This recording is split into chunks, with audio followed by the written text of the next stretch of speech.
आज का जो क्वेश्चन है वो बहुत ख़ास है, ध्यान से समझना। ये क्वेश्चन हमने मिथिला यूनिवर्सिटी के जो एग्ज़ाम होते हैं बीकॉम पार्ट 1 के, उसमें लगभग सभी वर्षों में हमने ये क्वेश्चन देखे हैं, पूछे गए हैं और उम्मीद है कि इस साल भी पूछे जाएंगे। कई बच्चों ने हमें रिक्वेस्ट किया है कि इस वीडियो को सर बनाइए और मुझे समझाइए कि दिवालिया की स्थिति में क्या होता है। दिवालिया वाला जब क्वेश्चन आएगा हमारे थ्योरी में, तो आपको मालूम होगा कि डिसोल्यूशन का 2 चैप्टर हम लोग को पढ़ना है, ठीक है। इवन 3 चैप्टर है, लेकिन हम लोगों को जो दिवालिया वाला भी पूरा कॉन्सेप्ट हम लोग को पढ़ना है बीकॉम पार्ट 1 में, ठीक है। एक तो सिंपल है, किस तरह से विघटन होता है वो है।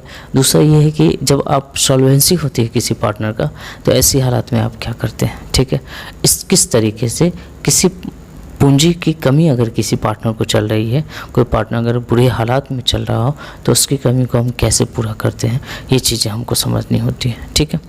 तो आज का जो क्वेश्चन है हमारा वो उसी पर बेस है।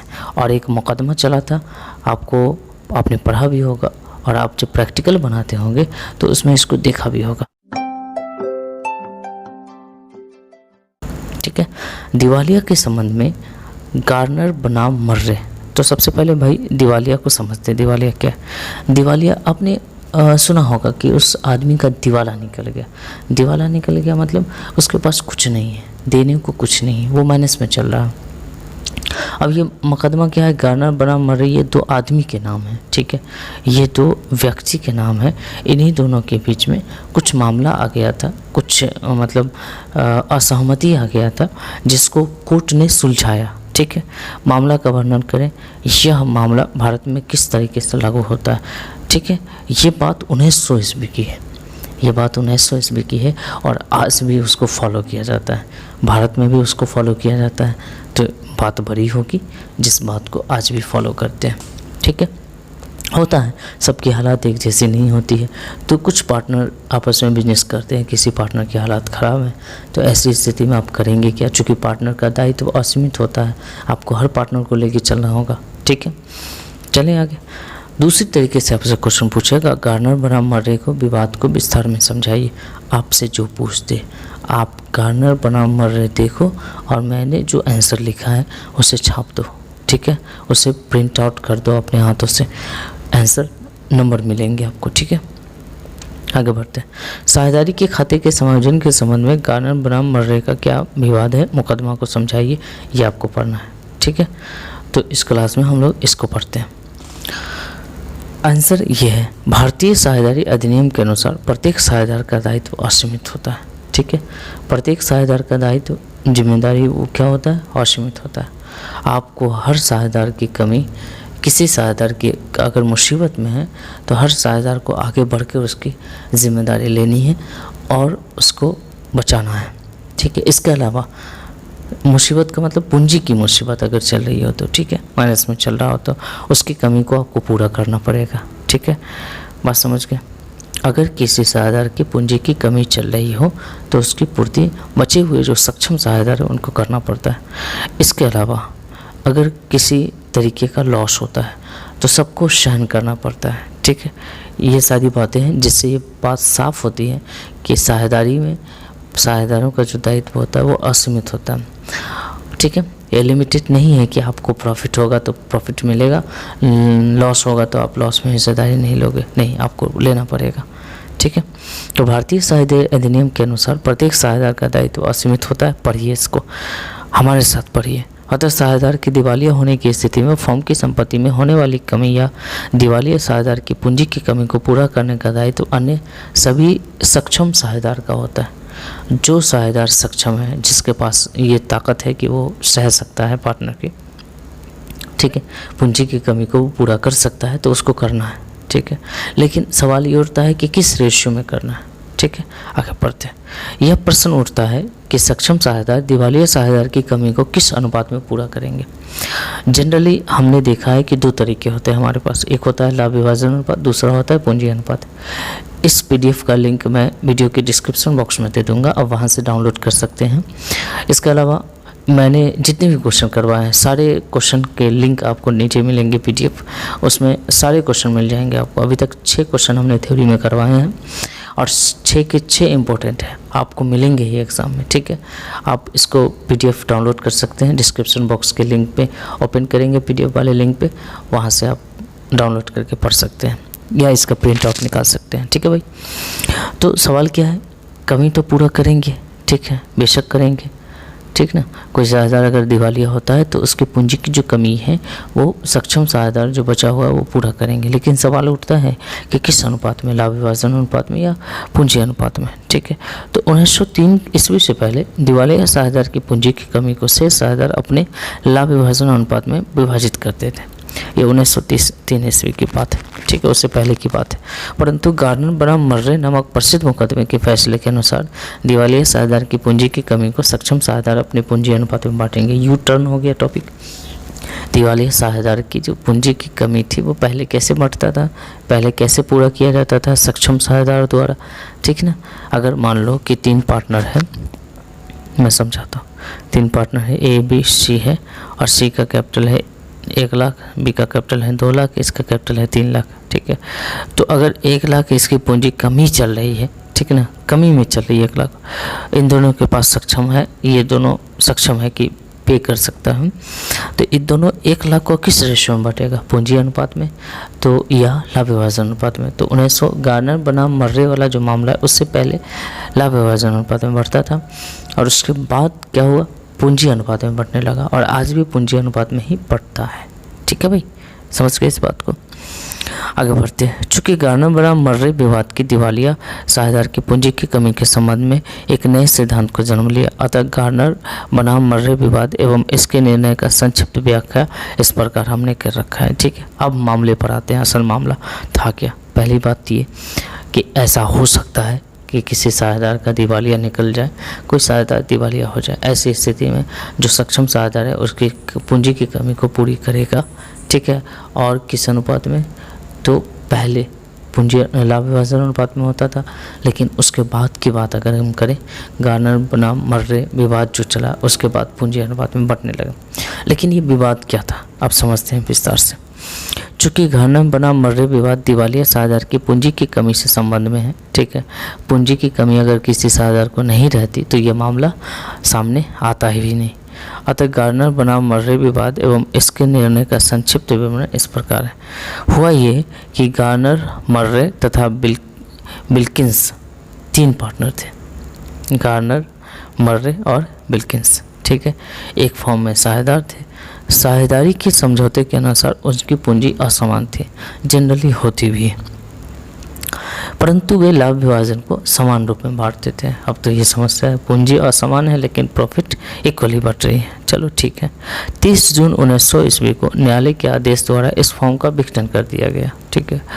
हो सकता है कोई कारण, न्यायालय ने कहा इस फॉर्म को बंद कर दीजिए। विघटन पर फॉर्म की संपत्ति की बिक्री से इतना धन प्राप्त हुआ, ठीक है। विघटन पर जो संपत्ति हम बेचते हैं उससे धन प्राप्त हुआ, लेनदार को चुकता कर दिया इन लोगों ने, फॉर्म को भी चुकता कर दिया, फॉर्म के साझेदारों के जो अग्रिम थे उसको भी दे दिया, मतलब आपस में जो अग्रिम उन्होंने दे रखा होगा वो भी ले लिए, परंतु साझेदार की पूंजी के शेष को भुगतान करने के लिए पर्याप्त धन नहीं बचा, ठीक है भाई।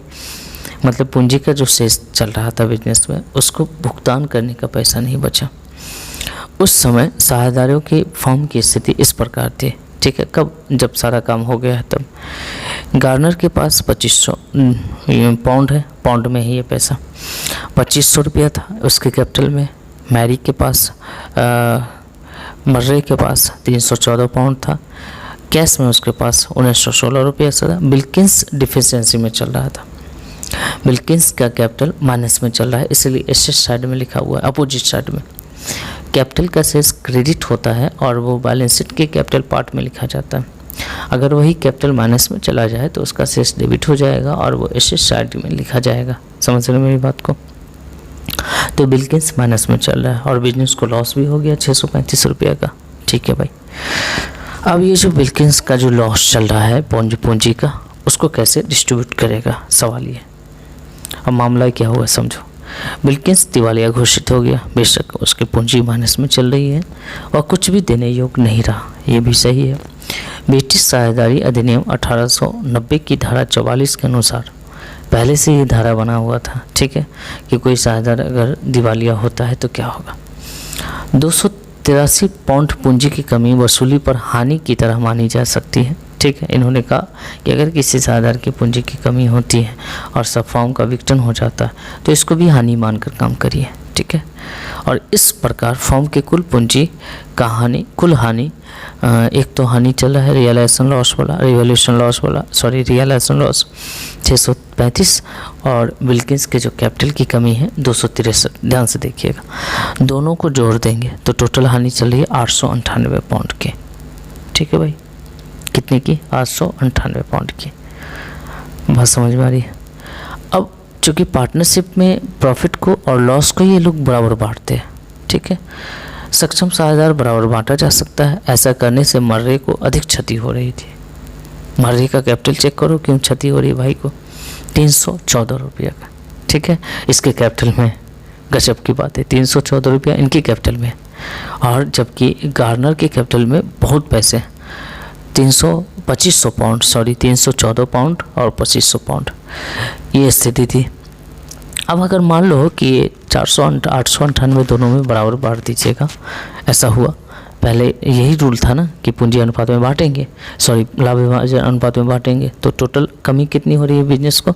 एक तो लॉस में चल रहा है बिजनेस 635 और 263 का बिल्किंस की कैपिटल की कमी है, टोटल मिला के 898। अगर इसको दो भाग में बांटोगे, दोनों को बराबर बराबर दोगे, 4 दूना 8, 4 दूना 8, 9 दूना 18, 449 रुपया। अब ध्यान से देखो, गार्नर को तो कोई दिक्कत नहीं क्योंकि इसके कैपिटल में बहुत सारे पैसे हैं, इतना पाउंड है, तो 449 पाउंड अगर ये दे भी देता है तो गार्नर को कोई फ़र्क नहीं पड़ेगा। लेकिन सवाल मर्रे का है, इस बेचारे के पास 314 रुपया ही कैपिटल में है और ये अगर 449 रुपया दे देगा तो इसका भी कैपिटल माइनस में चला जाएगा और इसकी जो क्षति होगी इसकी पूर्ति कौन करेगा? ठीक है, तो मर्रे क्या किया, दौड़ा चला गया भाई कोर्ट और कहा कि ऐसा ऐसा साहब हमारे साथ तो नाइंसाफ़ी हो रहा है, आप हमारा इंसाफ करो। तो कोर्ट ने कुछ आदेश दिए और इस बात को समझा। देखो, तो इसको 449 रुपया का लॉस सहना है और 314 रुपया बेचारे के अकाउंट में है। 135 पाउंड में है, ये पाउंड अपनी निजी संपत्ति से लाना पड़ जाएगा। ठीक है, गजब की बात चल रही है ये। और गार्नर को तो कोई दिक्कत नहीं है। ठीक है, 2500 पाउंड पैसे हैं, 449 दे भी देगा तो भी 251 पाउंड उसके पैसे वापस हो जाएंगे। लेकिन इसके विरोध में न्यायालय में बात प्रस्तुत किया गया। मर्रे ने कहा कि ऐसा नहीं चलेगा, ऐसा ना चलेगा। इसके विरोध में मर्रे ने न्यायालय में बात प्रस्तुत कर दिया, मतलब केस कर दिया, जिस कारण न्यायाधीश जॉयस ने उपरोक्त तथ्यों पर गौर करते हुए कुछ बातें उन्होंने दी जो आज फॉलो होता है। इसी बातों को फॉलो करते हैं हम लोग। जज ने कहा कि वसूली की हानि को साझेदार लाभ विभाजन अनुपात में बांटेंगे। वसूली की हानि का केस अलग करो लाभ विभाजन अनुपात में बांट के। ठीक है, किसी विपरीत समझौते के अभाव में, अगर कोई समझौता ना हो तो अभाव में दिवालिया साझेदार की पूंजी की कमी सक्षम साझेदार पूंजी अनुपात में बांटेंगे। ठीक है, किस अनुपात में बांटेंगे? पूंजी अनुपात में। ये गार्नर बना मर्रे क्या कह रहा है? पूंजी अनुपात में बांटेंगे। जबकि हमने किस अनुपात में बांटा है? अभी जस्ट हमने लाभ विभाजन अनुपात में बांटा है, जिस वजह से मर्रे परेशान था। तो मर्रे की का जो समस्या था वो सुना गया और कहा कि पूंजी अनुपात में बांटो। जिस रेशियो में तुम्हारा कैपिटल है, थोड़ा कैपिटल है तो थोड़ा ही लॉस सहना। ठीक है, बराबर लॉस मत सहना। ये बात ठीक है भाई, चलो ये भी सही है, मान लेते हैं।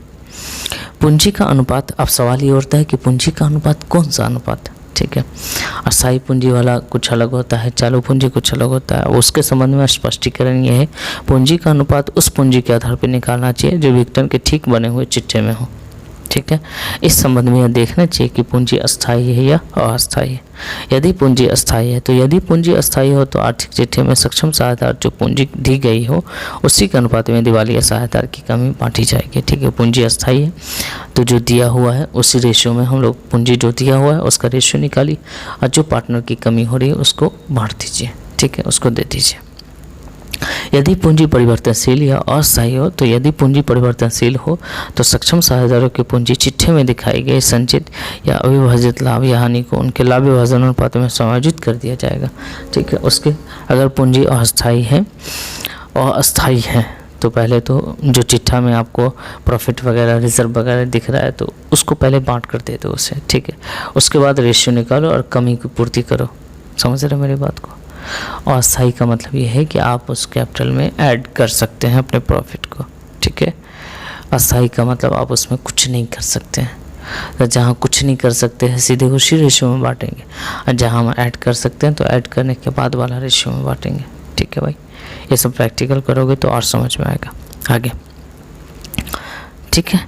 सभी सक्षम साझेदार अपने हिस्से की वसूली हानि के बराबर रोकर लाएगा। यही एक लोचा है, एक नई चीज़ आपको पढ़ना पड़ता है।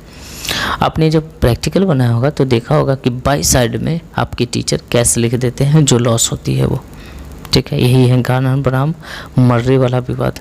ये कहता है कि जितना का लॉस आप सह रहे हैं उतना का कैश आपको देना है बिजनेस में, ठीक है। तो सभी सक्षम साझेदार अपने हिस्से की वसूली की हानि के बराबर रोकर लाएगा और उसके पूंजी खाते में जमा कर दिया जाएगा और रोकर को डेबिट कर दिया जाएगा। ये बात सही है, क्लियर। तो पहली बात तो ये थी कि वसूली की हानि को साझेदार लाभ विभाजन अनुपात में बांट ली। अगर कोई दिवालिया हो गया तो उसकी पूंजी की कमी को पूंजी अनुपात में बांटिए। अगर पूंजी आपका अस्थाई है तो उसी रेशियो में बांट दीजिए। अगर आपका पूंजी अस्थाई है तो उसमें जो ऐड ऑन होना है वो ऐड आउट करके तब बांटिएगा, क्लियर। और सभी सक्षम साझेदार वसूली की हानि के बराबर रोकर लेकर आएगा। जो सक्षम है, जो दिवालिया हो गया वो नहीं। अब इस नियम में भारत में क्या प्रयोग किया गया, ठीक है। तो देखिए सभी सक्षम साझेदार के बारे में कह रहा है कि रोकर लेकर आएगा। ये बात भारत ने नहीं माना। क्या मतलब बनता है, ठीक है। एक तो लॉस दो अब फिर पैसा ले, फिर उसी को पैसा दो। तो भारत ने कहा कि इस चक्कर में हम ना पढ़ेंगे, बाकी चीज़ें तुम्हारी ठीक है। जहाँ तक सवाल भारत का है पढ़ा, इस प्रश्न का निचोड़ यह है कि वर्तमान में सभी नियमों को मान लिया गया है, लेकिन सक्षम साझेदार जो वसूली की हानि का नगद रुपये लाने की बात कह रहा है वो गार्नर बनाम मर्रे वाला विवाद वो नहीं किया गया, ठीक है, नहीं माना गया। तो ओवरऑल ये आपने समझ लिया। इसका PDF डाउनलोड कर लीजिए, एक आध बार पढ़ लीजिएगा तो आपको याद हो जाएगा, ठीक है। इतना हमने पढ़ा दिया, पढ़ लीजिएगा तो याद हो जाएगा। उम्मीद है कि आप एग्ज़ाम में लिख कर आएंगे इस क्वेश्चन का आंसर, ठीक है। मिलते हैं नेक्स्ट वीडियो में। आप वीडियो को थोड़ा लाइक कर दीजिए, अपने दोस्तों तक बढ़ा दीजिए, लाइक करिए, शेयर करिए। और आप चैनल पे नए हैं तो भाई चैनल को सब्सक्राइब कर लीजिएगा, ठीक है। आपका सपोर्ट इस चैनल के लिए बहुत ज़रूरी है, ठीक। ये मत भूलिएगा कि आपके कोशिश से अगर व्यूज़ अच्छे आते हैं तो हमारा भी मोटिवेशन बढ़ता है और हम अच्छा करने की कोशिश करते हैं, ठीक है। चलिए मिलते हैं नेक्स्ट वीडियो में। Bye bye, take care.